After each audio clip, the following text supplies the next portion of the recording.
Bapa di surga, sebentar kami akan membaca, merenungkan firman-Mu, tolonglah kami, biarlah melalui Roh-Mu yang kudus, hati kami diterangi untuk dapat memahami, terlebih lagi digerakkan, digelorakan oleh Roh Kudus untuk dapat menghayati di dalam hidup kami. Tolonglah hamba-Mu, tolonglah juga setiap saudara hamba yang beribadah pada pagi hari ini. Dengar doa kami yang kami naikkan di dalam nama Tuhan Yesus Kristus. Amin. Silakan duduk. Selamat pagi Ibu Bapak Saudara yang terkasih. Minggu lalu saya berkhotbah di satu gereja dan ada seorang ibu yang usianya 76 tahun nyanyi solo ya, sehingga di dalam warta gereja disebut oma. Ya, tapi saya waktu nyalami ibu itu saya katakan saya tidak mau sebut oma. Saya sebut tante karena kita kurang lebih satu level, karena tante rambut putihnya lebih sedikit daripada rambut putih saya. Ya. Nah, hari ini saya senang karena ibu bapak yang usia lanjut juga melayani Tuhan melalui angklung dan pujian, merupakan anugerah Tuhan. Kalau kita di dalam berbagai macam usia, termasuk saya hari ini juga merasakan anugerah Tuhan kalau bisa berkhotbah. Kita dapat melayani Tuhan, sehingga puji Tuhan dan tetap semangat di dalam pelayanan. Jangan berkata kalau usia lanjut ini bucai dan wanle ya. Jangan ya. Selama ini rajin-rajin berlatih ya. Walaupun gederannya angklungnya tambah sedikit enggak apa-apa. Ngerti ya? Ya. Kadang megang aja sudah geder ya, belum lagi digederno ya. Enggak apa-apa ya. Tambah bagus. Nah, saya berterima kasih kepada juga hamba Tuhan dan majelis yang memberikan kesempatan saya untuk melayani pada pagi hari ini. Tema yang diberikan kepada saya sebetulnya adalah spirit penginjilan Paulus, tetapi saya ingin suka bahasa Indonesia total, jadi saya terjemahkan sebagai semangat penginjilan Paulus. Saudara, saya tahu kalau kita menjadi anggota gereja di satu tempat, menjadi anggota gereja yang sungguh-sungguh, kalau ada orang berbicara hal negatif tentang gereja kita tidak enak, betul lah? Karena kita tidak enak. Kenapa perasaan itu tidak enak? Karena kita mencintai gereja kita.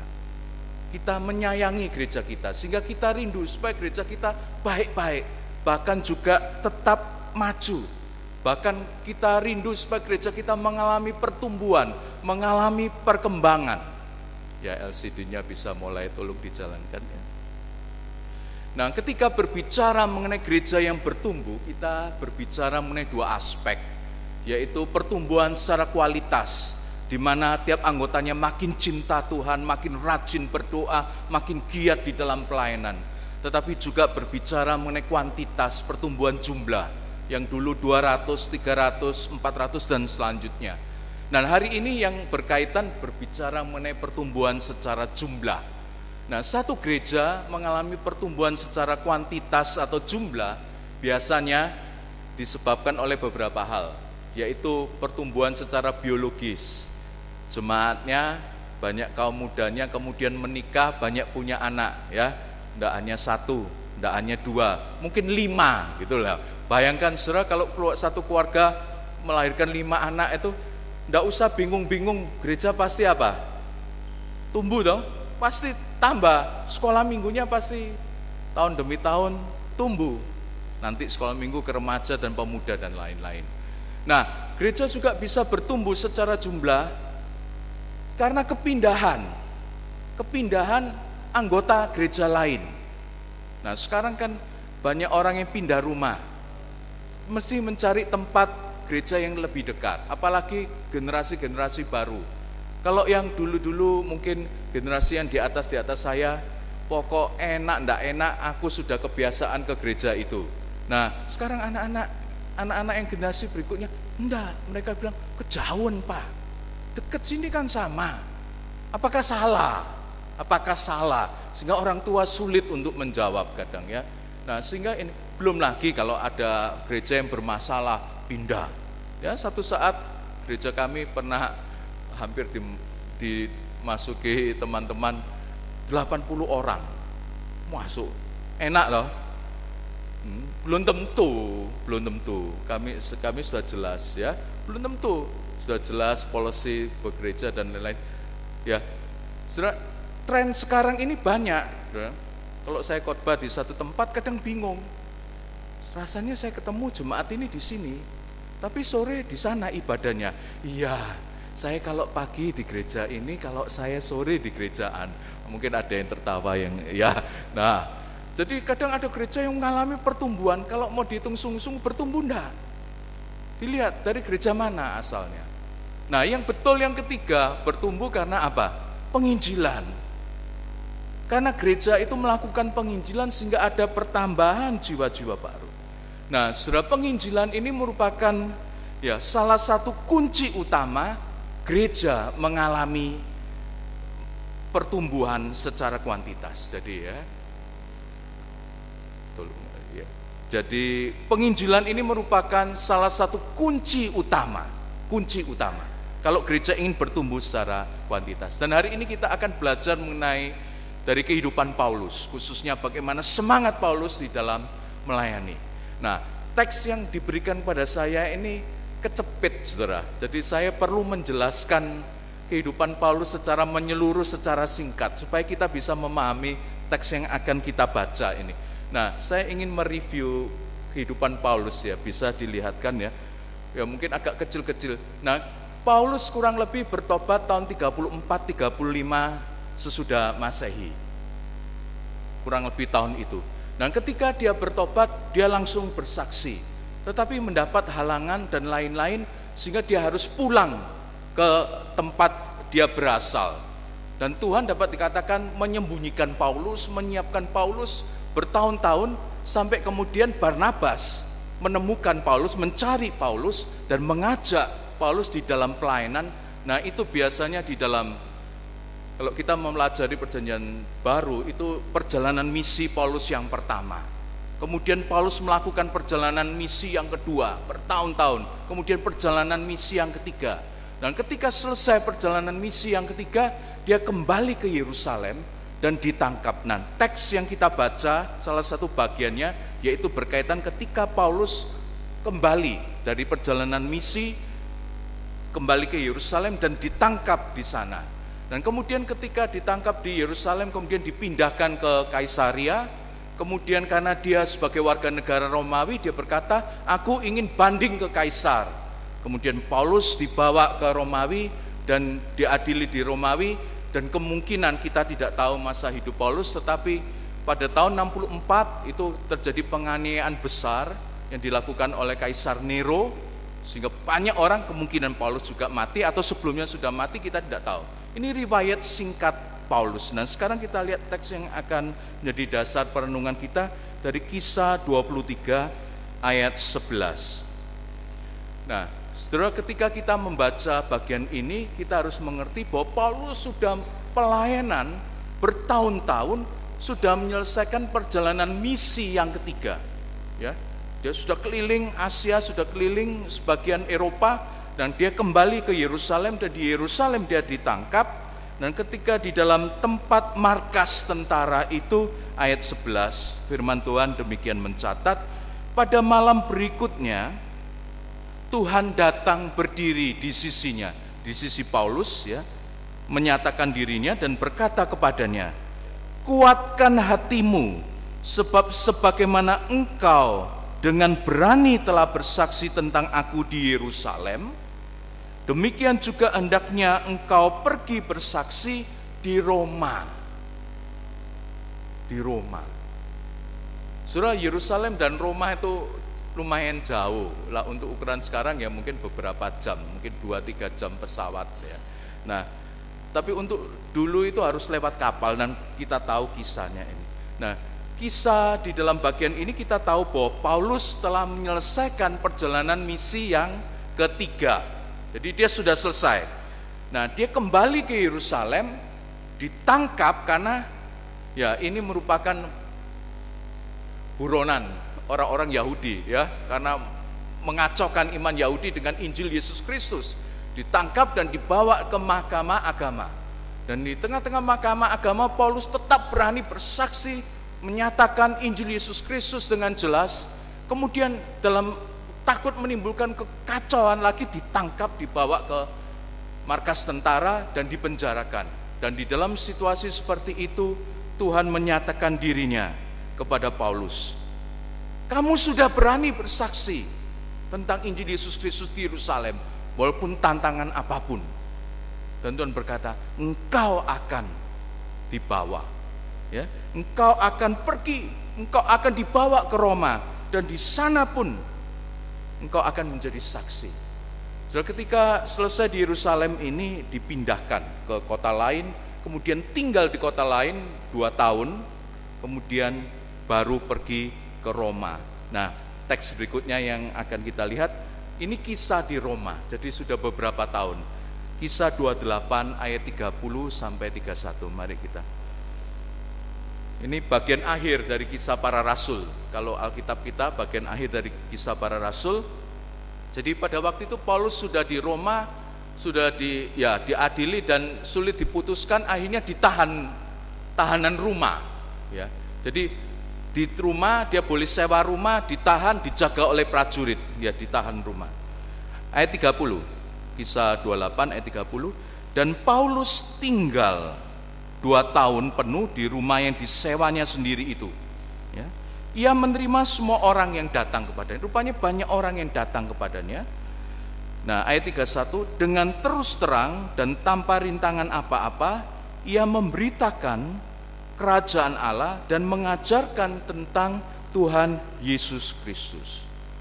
Jadi pada waktu itu, pada teks ini, Paulus telah berada di Roma. Jadi kurang lebih tahun 61, ya, tinggal 2 tahun di sana. 64 terjadi penganiayaan besar. Nah, saudara, kalau kita merenungkan hidup Paulus, yang teks yang kita baca, dia sudah menyelesaikan perjalanan misi ketiga di Yerusalem, dia berani bersaksi dan Tuhan katakan engkau akan pergi, dibawa ke Roma, dan di Roma pun dalam masa pengadilan pun dia tetap bersaksi. Sehingga dapat dikatakan, saudara, seluruh hidup Paulus setelah pertobatannya, seluruh hidup Paulus setelah pertobatannya ditandai dengan penginjilan, dengan spirit penginjilan, dengan semangat penginjilan. Penginjilan bagi Paulus merupakan gaya hidup, merupakan fokus hidup, merupakan passion, sesuatu yang ada di dalam hatinya. Saudara, apa yang menjadi passion kita? Apa yang menjadi sesuatu yang ada orang passionnya makan. Kalau cerita makan, langsung daerah situ lu enak, murah dan lain-lain. Itu passionnya. Ada orang passionnya buku. Aduh, aku tahu online buku sekarang murah, dapat diskon. Wah, nah secara sederhana dapat ini. Apa yang membuat kita bersemangat berbicara, menggebu-gebu mengutarakan sesuatu? Ada yang passionnya kesehatan, healthy life. Itu passion kita. Nah, passion Paulus sepanjang hidupnya, kalau kita membaca kisah hidup Paulus, adalah penginjilan. Dia tidak pernah berhenti. Ya, baik saat suka, duka, setiap ada kesempatan, ditahan, bebas, dia selalu berupaya untuk menginjili. Setiap waktu baik-baik atau tidak baik. Nah, kalau kita ungkapan itu, ungkapan dari surat Paulus juga, setiap ada kesempatan, dia berupaya untuk menginjili. Saudara, kalau saya melihat hidup Paulus, saudara, menurut saya ada 3 pelayanan utama yang Paulus lakukan. Dia menginjili, dia mendirikan jemaat baru, dan penggembalaan. Ya, dia menginjili, mendirikan jemaat baru, dan penggembalaan.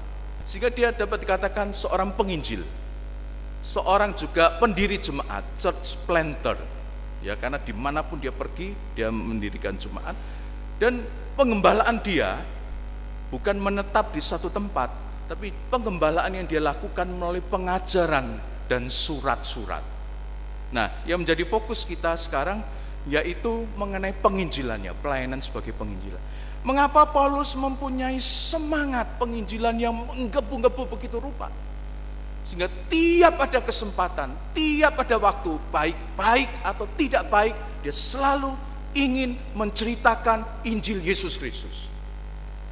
Nah, kalau kita membaca surat-surat Paulus, kita menemukan ya yang dapat dikatakan visi hidupnya mengenai penginjilan. 1 Korintus 9 ayat 16. Mari kita melihat 1 Korintus 9 ayat 16.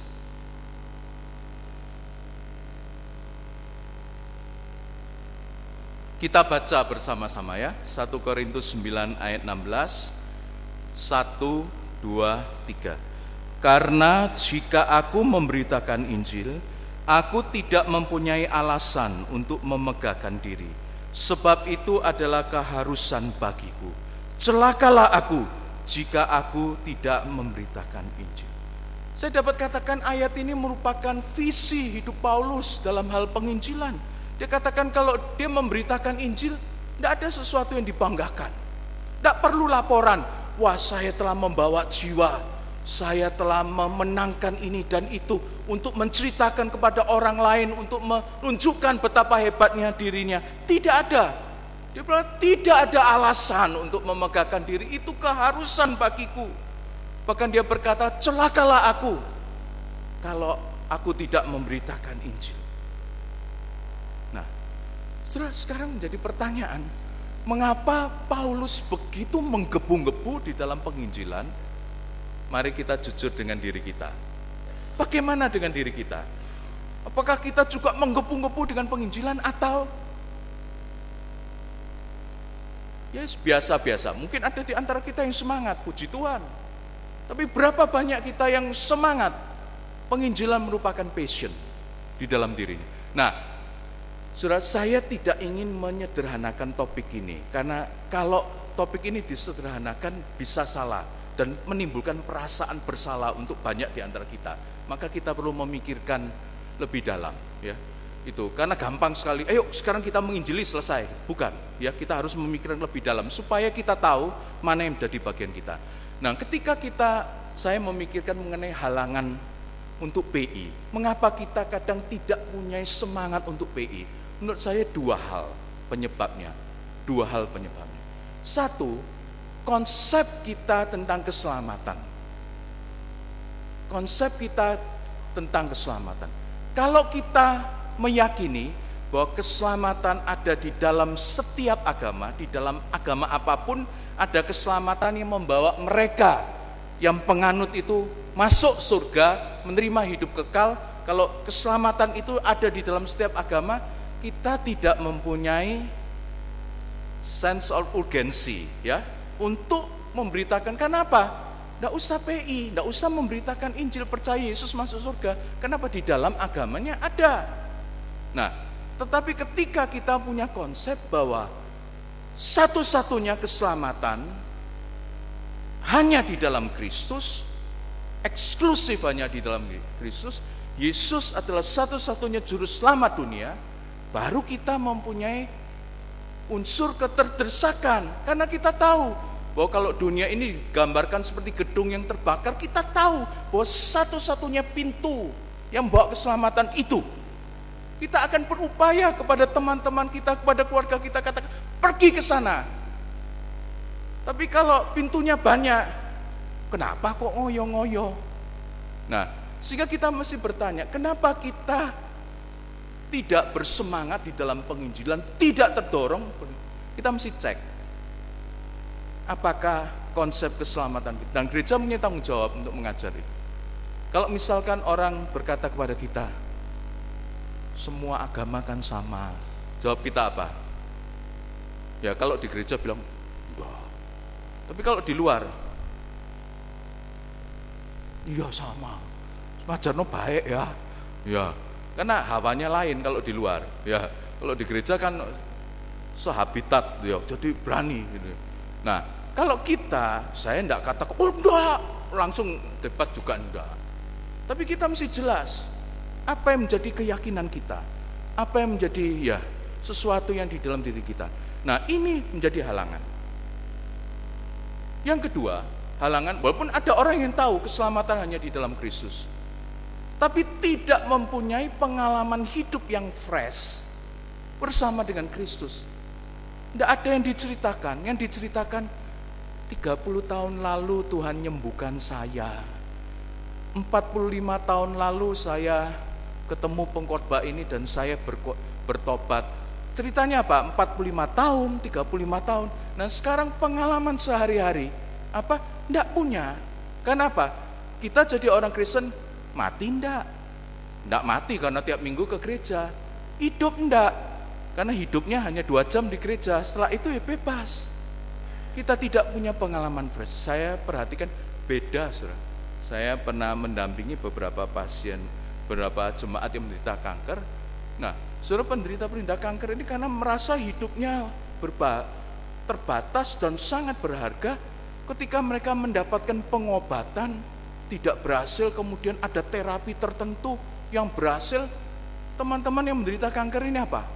Cerita kepada sesama yang menderita kanker. Aku baru-baru ini coba terapi kopi. Aku enggak ngerti terapi kopi apa. Waduh, bagus, kondisiku lebih baik. Kemudian gagal lagi. Ketika ada terapi, wah saya harus vegetarian sekarang. Enggak boleh makan gula, enggak boleh makan daging dan lain, nol. Semua harus ini, minum jus ini. Kondisi badanku baik. Cerita dia. Atau terapi ozon, macam-macam cerita. Kenapa? Mereka ini mengalami pengalaman-pengalaman yang baru, yang memperpanjang kehidupannya. Saudara, ini menjadi halangan kita. Kalau kita, satu, keyakinan tentang keselamatan kita bagaimana? Yang kedua, kita tidak punya pengalaman yang baru bersama dengan Tuhan. Bagaimana Tuhan menolong kita, bagaimana Tuhan menjawab doa kita. Bagaimana di dalam pergumulan hidup yang berat Tuhan menguatkan kita. Itu yang pertama. Yang kedua, harus dibedakan antara penginjilan dan bersaksi. Harus dibedakan. Nah, penginjilan itu upaya sistematis untuk menjelaskan Injil kepada seseorang, ya, supaya orang itu percaya kepada Kristus dan hidup sebagai umat Allah. Jadi upaya sistematis menjelaskan satu-satu. Mengenai keadaan manusia yang jatuh dalam dosa, kenapa kok butuh juru selamat, kenapa agama tidak menolong, kenapa hanya Yesus Kristus, kenapa, ini penjelasan sistematis. Nah, bersaksi tidak harus seperti itu. Bersaksi hanya cerita mengenai apa? Saya sebetulnya itu khawatir naik pesawat. Loh, saya punya temen itu enggak berani naik pesawat, saudara. Dia tinggal di daerah Lombok ya, Pulau Lombok. Jadi kalau ke Jawa itu rela setir, dan di mobilnya itu selalu ada ban. Saya sampai goda teman saya, tapi sekarang sudah bisa ngatasi. Ya, sudah bisa ngatasi karena anaknya sudah kemana-mana, dia bisa ngatasi. Nah, saudara, mungkin ada orang seperti itu. Wah, aku fobia naik pesawat. Tapi aku berdoa sungguh-sungguh, didoakan temanku sungguh-sungguh, akhirnya aku berhasil. Fresh experience bersama dengan Tuhan. Cerita. Mungkin ada yang ngalami, cucuku itu nuwakal, coba tahu tak suruh mama yang gites gitu, jadi supaya enggak buat aku ini main pusing gitu ya. Tapi ditolong oleh Tuhan, sekarang rajin, sekarang jadi singer di gereja. Wah, nah itu bersaksi. Nah itu kita harus membedakan. Nah, saudara, penginjilan yang sistematis itu ya bisa kita lakukan semua, tetapi nanti kita akan lihat khususnya menjadi tanggung jawab orang-orang yang diberi karunia PI. Tapi bersaksi itu semua kita bisa. Semua kita bisa. Nah, saudara, di dalam gereja, di dalam karunia-karunia itu ada satu karunia yang disebut karunia pemberitaan Injil. Ini karunia PI. Orang-orang ini mungkin ada di jemaat kita diberikan kemampuan istimewa oleh Tuhan. Karunia itu kan gift, pemberian. Tuhan memberi orang ini kemampuan untuk apa? Untuk mau mempunyai dorongan, kemampuan untuk menceritakan Injil secara sistematis walaupun tidak rumit-rumit, sederhana. Dan yang lebih penting, orang-orang ini sangat efektif membawa orang percaya kepada Yesus Kristus. Di jemaat saya ada beberapa orang yang seperti itu. Sederhana, harus kata maaf, bukan ngecilkan bapak-bapak, ibu-ibu. Sederhana, ada yang satu jemaat lain yang saya tahu bapak. Jadi dia bisa membawa orang menjelaskan ini, kalau rumit-rumit kemudian dipanggil pendetanya. Saya dipanggil untuk menjelaskan. Kalau sudah mendekati kematian dipanggil untuk menjelaskan, langsung baptis. Nah, orang ini diberikan, orang ini bukan orang yang ahli teologi. Saya melihat ada orang yang pengetahuan teologinya luar biasa untuk seorang awam. Tapi menurut saya tidak efektif di dalam PI. Karena apa? Ketika dia berbicara dengan orang, membuat orang mangkel. Ya toh? Karena adu argumentasi terus. Menurut saya ini bukan orang punya karunia PI. Mungkin bidang pengajaran atau apologetik dan lain-lain. Tapi mereka yang punya karunia PI itu bisa pengetahuannya banyak, bisa sedikit. Tapi rata-rata saya perhatikan biasanya simple-simple, tidak terlalu rumit-rumit. Maaf. Dan orangnya biasanya rodok ndablek. Kenapa? Ini berani nerobos. Dicari, tidak ada. Besok didatangi. Besok. Lah ketemu, itu selalu ketemu orang. Saya misalnya dampingi ibu ini ketemu, ini pendeta saya. Dimanapun dia cerita, saya sampai kadang tidak enak ya. Harus diceritain semua.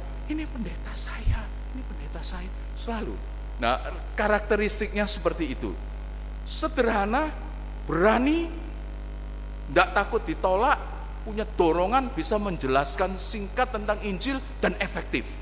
Ini karunia. Nah, selanjutnya. Nah, cuma kita harus gini, jangan kalau gitu penginjilan hanya tanggung jawab orang-orang yang punya karunia PI. Saya tidak punya karunia PI, jadi tidak usah berbicara mengenai itu. Tidak, saudara. Next ya, selanjutnya. Nah, kita tidak boleh ya menggunakan ajaran mengenai karunia ini terus untuk katakan ya itu tanggung jawab orang-orang itu. Tidak.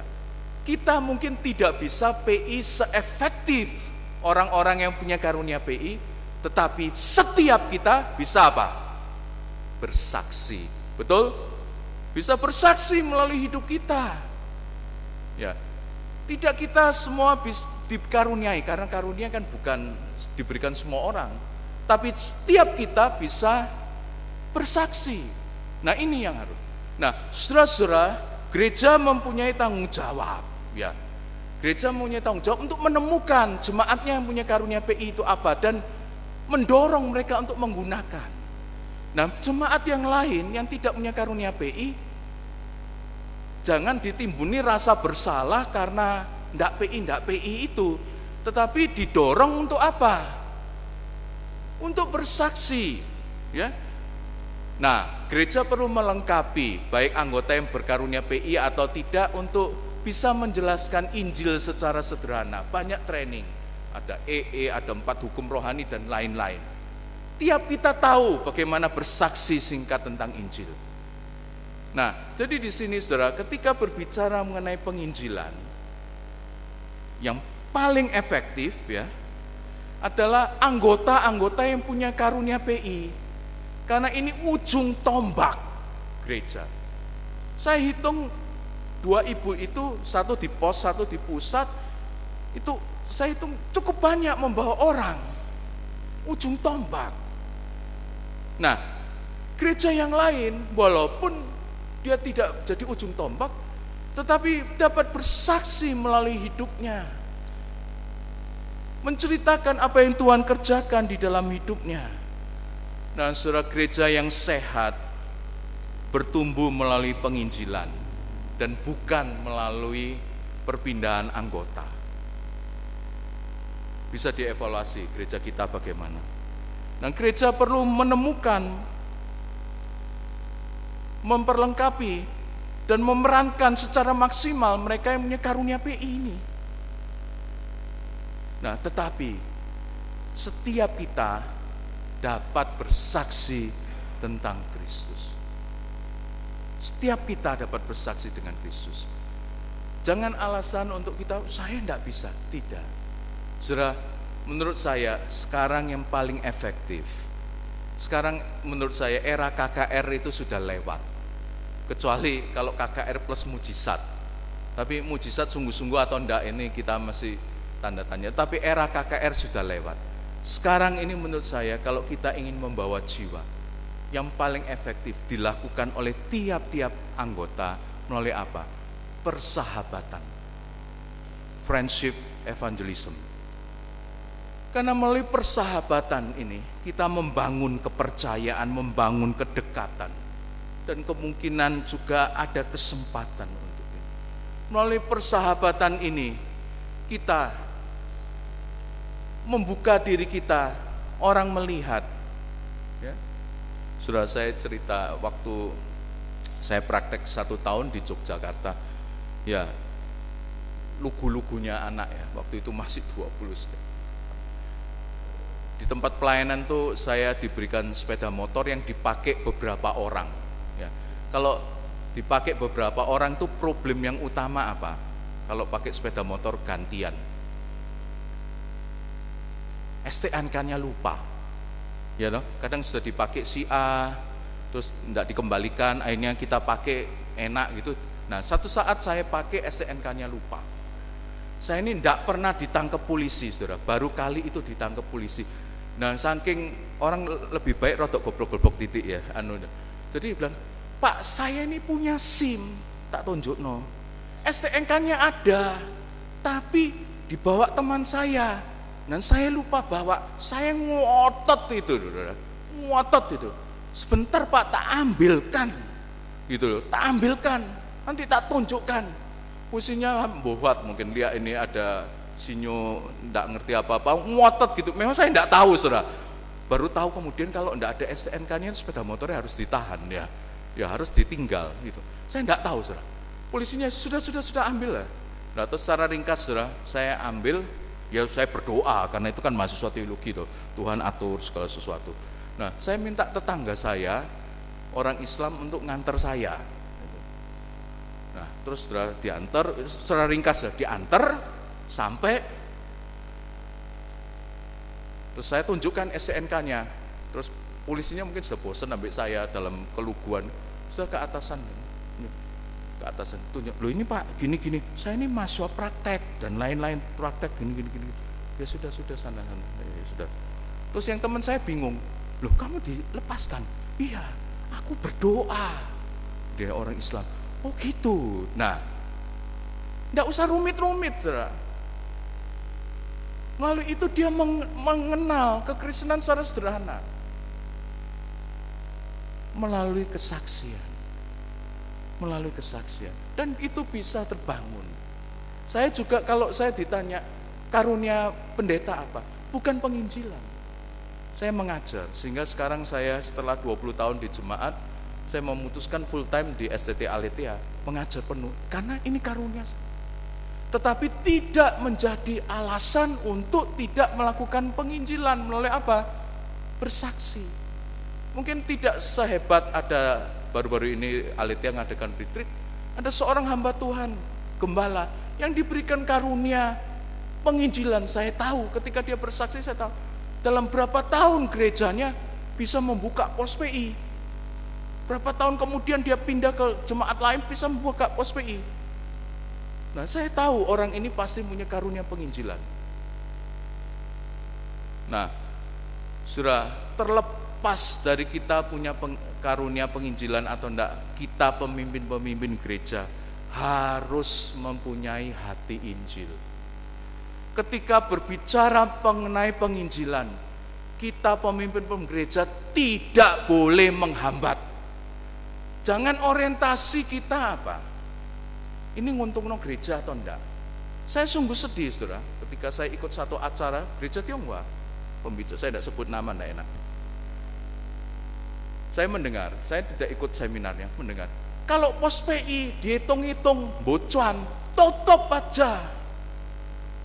Bukan. Ada daerah-daerah tertentu yang kita ini harus investasi karena daerah itu keras. Ada misionari di satu negara dulu, 5 tahun pertama enggak ada hasil. 5 tahun pertama, bayangkan saudara, misionari dari Indonesia. 5 tahun pertama enggak ada hasil. Berapa banyak uang yang dihabiskan untuk membiayai keluarga ini. 5 tahun berikutnya baru 1. Kalau orientasi kita, maafkan kita orang Tionghoa selalu sipuannya jalan. Sekarang pakai komputer ya. Hitung, bocah, saudara, tidak usah. Jangan, selama ada kesempatan untuk memberitakan Injil, hati kita harus luas. Terlepas dari menambah jumlah anggota gereja atau tidak, itu urusan lain. Karena kita harus punya hati Injil dan berwawasan apa? Kerajaan Allah.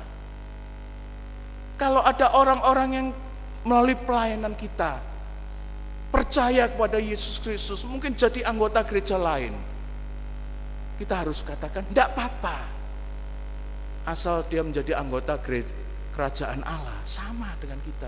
Nah, itu pengakuan yang kita ucapkan tiap minggu apa? Gereja yang kudus dan am. Gereja yang kudus dan am. Saudara, ketika kita berbicara mengenai penginjilan, hati kita harus luas. Saya tahu ada gereja-gereja tertentu yang nangani mahasiswa, atau gereja-gereja tertentu di kota kecil jadi transit. SD, SMP ada, SMA hilang KB. Sehingga kalau saya pelayanan di sana, tidak pernah bisa besar gereja kami ini. Karena kalau sudah gede hilang. Atau gereja yang mahasiswa, kalau waktu masa kuliah penuh, tapi kalau masa liburan kosong. Bagaimana? Apa kita rugi? Gede nanti hilang. Nah, kalau pikiran kita seperti itu enggak. Kita harus memikirkan hati Allah. Saudara, tanpa penginjilan, ya, gereja tidak akan bertumbuh secara sehat, khususnya dalam hal jumlah. Dan penginjilan ini salah satu kunci, ya. Menurut saya penginjilan dapat kita lakukan melalui persahabatan. Saya pribadi merupakan buah. Ya, saya cerita, ada yang tahu, ada yang enggak. Saya dulu kecil suka olahraga. Hidup saya untuk olahraga, walaupun tinggal di gereja. Pernah kecil nenek saya itu jaga gereja bakmi. Mungkin yang tua-tua dia tahu, Pak Lukas apa tahu. Tapi saya remaja hidup untuk olahraga. SMA sekolah di Petra, ya sehari-hari olahraga, enggak apa-apa karena targetnya. Tapi ada seorang teman saya, dia berkata, "Sin ikuto KKR." Ikuto KKR. Hari pertama dibagikan itu, ikuto KKR. Kira-kira datang enggak? Orang Natal lain enggak datang. Orang pesta diajak orang tua. Zaman dulu kan jarang-jarang pesta, saudara. Kalau sekarang kita bingung, aduh makan kaken deh. Zaman dulu tahun 70, 80-an kan kalau pesta itu kan kesempatan kita makan enak. Saya tolak, apalagi KKR. Ketika hari pertama lewat itu, besok pagi di sekolah, "Sin, kamu kemarin datang enggak?" Jawabannya pasti apa? Datang? Enggak, pasti enggak. Terus dia berkata, "Datang loh, bagus." Saudara, saya waktu itu mau siap-siap latihan, tapi kok enggak enak. Enggak enak karena apa? Saya ngundang saya ini baik, bukan karena cantik terus tertarik. Belum, waktu zaman saya itu jatuh cintanya terlambat gitu ya. Enggak, baik, enggak enak. Besok lah ditanya enggak datang, enggak enak. Nah, waktu itu pas artis yang itu Grace Simon, saya suka Grace Simon. Tidak ada salah, datang KKR. Malam itu saya percaya kepada Tuhan Yesus Kristus. Isi khotbahnya apa? Nggak ingat. Tapi malam itu jasanya siapa? Jasa dari teman. Pinter, jago kelas, juara bintang kelas. Enggak naik. Dia kelas 1 enggak naik. Tapi bisa dipakai menjadi saluran berkat. Saudara, hidup kita jangan bingung saya punya karunia penginjilan atau tidak. Izinkan Tuhan berkarya di dalam hidup kita secara segar, secara fresh. Kalau kita ada kesulitan apa-apa, berdoalah kepada Tuhan. Biarlah orang lain melihat pengalaman yang baru bersama dengan Tuhan. Kalau itu sungguh-sungguh pengalaman hidup kita bersama dengan Tuhan, dan kita juga mendapatkan pengajaran benar dengan kitab suci, kita akan digelorakan untuk bersaksi. Saya tidak bicara mengenai penginjilan kita harus PI, dan itu jelas tanggung jawab gereja, tanggung jawab orang-orang yang punya karunia. Seperti saya tanggung jawab untuk mengajar.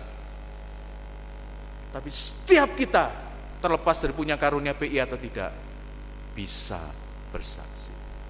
Bersaksi apa? Menceritakan tentang Yesus Kristus. Menceritakan apa yang Tuhan kerjakan. Cik, kamu hebat ya, kok iso akur ambek mantumu ya? Oh, aku ini baik. Oh, bukan. Tuhan menolong saya, mengubah sifat saya. Dulu aku ini cerewetnya minta ampun, amit-amit 7 turunan. Tapi ketika ikut lansia dibina, aku sumpek main angklung. Orang lihat. Tapi kalau orang tidak lihat itu, sama. Saudara, seorang teolog berkata demikian.